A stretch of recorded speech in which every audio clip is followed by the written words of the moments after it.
Hello दोस्तों, कैसे हैं आप सब लोग। आशा करती हूँ कि आप सब लोग अच्छे होंगे। अगर आप पहली बार मेरी कहानी सुनने आए हो तो प्लीज मेरे चैनल को सब्सक्राइब जरूर करना और अपने दोस्तों में शेयर जरूर करना।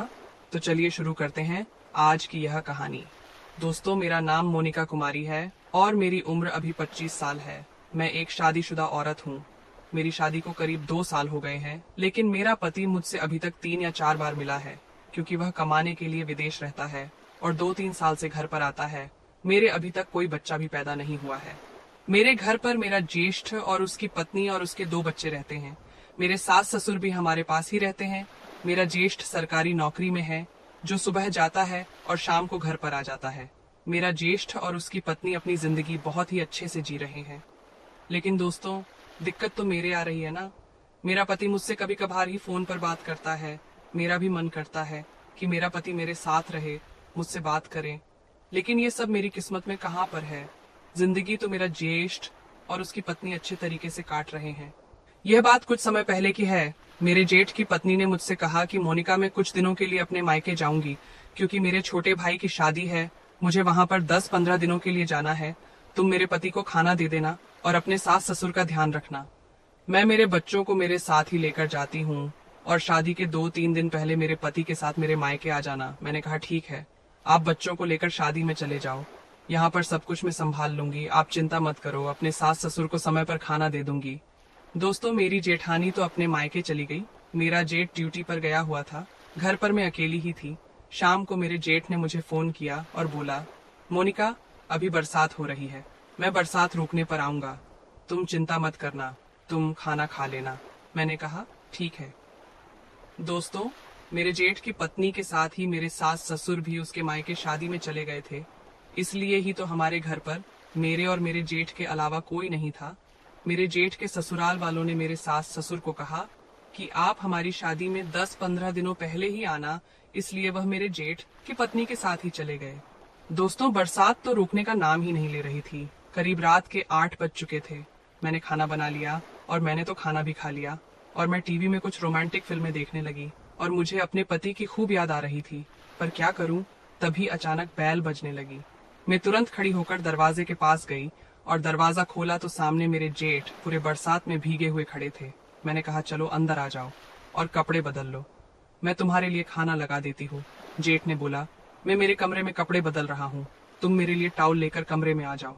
मैं जैसे ही टाउल लेकर कमरे के पास जाकर खड़ी हुई तो कमरे का गेट खुला हुआ था और मेरे जेठ का जैसे ही मैंने छुपकर हथियार देखा तो मैंने अपने मन में सोचा कि इसकी पत्नी कैसे लेती होगी।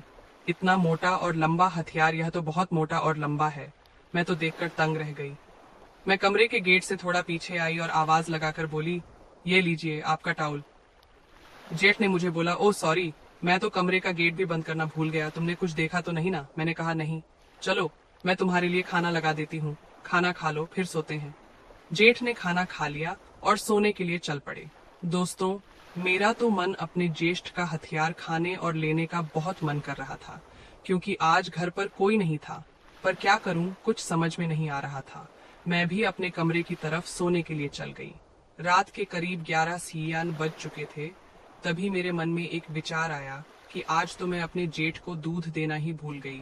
तभी मैं अपने बिस्तर से खड़ी हो गई और रसोई में से 1 गिलास दूध का गर्म करके अपने जेठ के कमरे के पास चली गई और आवाज देकर बोली कि आज आपने दूध नहीं पिया है, यह दूध पी लो। दोस्तों, मेरा जेठ सो चुका था। फिर मैंने दरवाजा बजाया तो जेठ ने दरवाजा खोल दिया और कमरे की लाइट चालू कर दी और बोला, क्या बात हुई। मैंने कहा, आज आपने दूध नहीं पिया है, ये दूध पी लो। जेठ ने बोला, मोनिका, कोई बात नहीं है, चलो दूध दे दो, मैं पी लेता हूँ और सो जाता हूँ। जेठ बिस्तर में अपने पैर पसार कर दूध पी रहा था। मेरा जेठ दूध पी रहा था, तभी मैं वहां पर ही खड़ी थी। जेठ ने बोला, मोनिका, अब सो जाओ, सुबह जल्दी उठना है और काम करना है। मैंने कहा, आप बुरा ना मानो तो मैं आपको एक बात बता दूं। जेठ ने बोला, बताओ क्या बात है। मैंने कहा, मैं रोज तो हमारे बच्चों के साथ सो जाती हूँ, पर आज तो मुझे नींद ही नहीं आ रही है। आप मेरे कमरे में आकर सो जाओ ना प्लीज। जेठ ने बोला, नहीं पागल, मैं यहाँ पर ही ठीक हूँ, आप अपने कमरे में जाकर सो जाओ। मैंने कहा, नहीं, आप प्लीज आ जाओ ना, मुझे नींद नहीं आती है। जेठ ने कहा, चलो ठीक है, मैं आता हूँ। मैं मेरे कमरे में चली गई। तभी जेठ आ गया और मेरे बिस्तर पर ही सो गया। मेरे को कुछ समझ में नहीं आ रहा था जी। अब आगे मैं क्या करूं? ऐसे करते करते रात के करीब 12 हावर्स बज चुके थे। मैंने अपना पर जेठ के पैर पर रख दिया। जेठ को नींद आ रही थी। जेठ ने अपना पर हिलाया नहीं और मैं जेठ से चिपक गई और जेठ को सहलाने लगी। जेठ को खूब मजा आ रहा था। जेठ ने भी अपना हाथ मेरे कमर पर रख दिया और मुझे सहलाने लगा।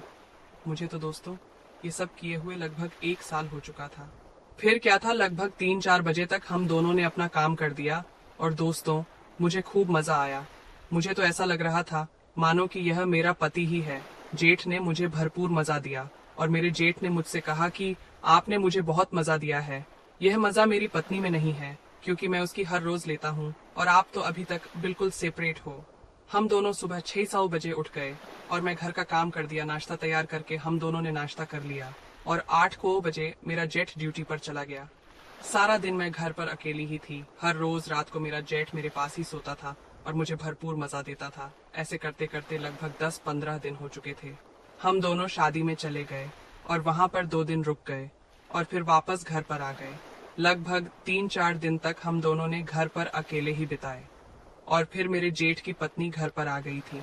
अब दोस्तों मुझे मजा देने वाला मेरा जेठ अपनी पत्नी के साथ सोता था। मैं काफी परेशान हो चुकी थी। फिर भी मेरा जेठ कभी भी मौका मिलता था मेरे को मजा दे देता था। ऐसे करते करते लगभग 1 साल हो चुका था। फिर मेरा पति विदेश से घर पर आ गया था और वह मुझे खूब मजा देता था और मेरा पति मुझे घुमाने के लिए बाहर ले गया था और हमने खूब मजे मारे। तो दोस्तों कैसी लगी आप सबको मेरी ये कहानी? अगर अच्छी लगी हो तो प्लीज चैनल को सब्सक्राइब जरूर करना और अपने दोस्तों में शेयर